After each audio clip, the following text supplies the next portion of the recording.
इसके बाद में हमारे भाई सामाजिक कार्यकर्ता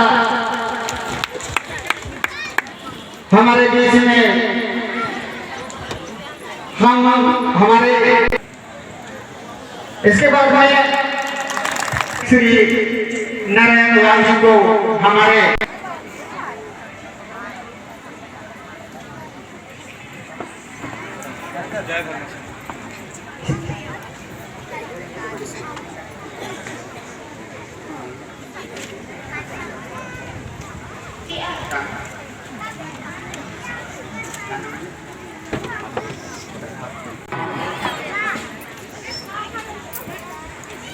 महादेव राव विजय सम्मानित करेंगे उनको सुमरी राम सम्मानित करेंगे।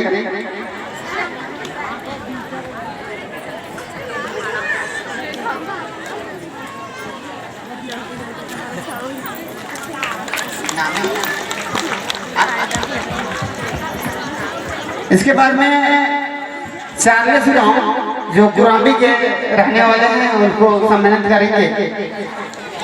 सुमदेव राव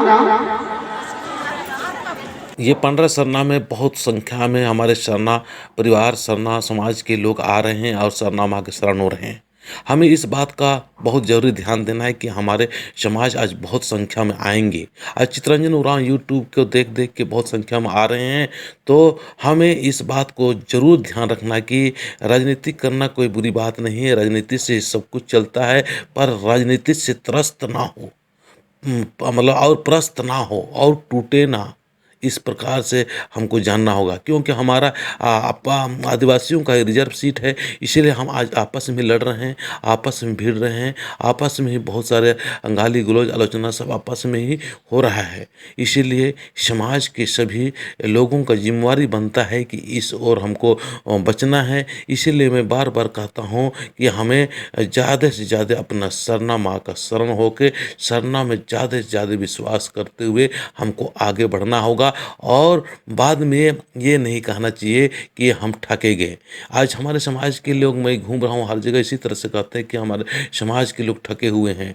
तो हमारा जो समाज आज बेहतरीन और अच्छा काम कर रहे हैं, उनका हमको मदद करना है, सहयोग करना है। साथ साथ हमारे समाज में इस बात को भी ध्यान देना है कि हमारे जो धर्म है, सरना धर्म है, ये और सरना समाज और सरना घर परिवार जो राजनीति से त्रस्त ना हो और हम और बिखरे ना, इस प्रकार से हमको ध्यान देना है। और इस ध्यान के माध्यम से मैं बार बार कहता हूँ कि हमको सरना माँ में आश्रित होना है। जय धर्मेश।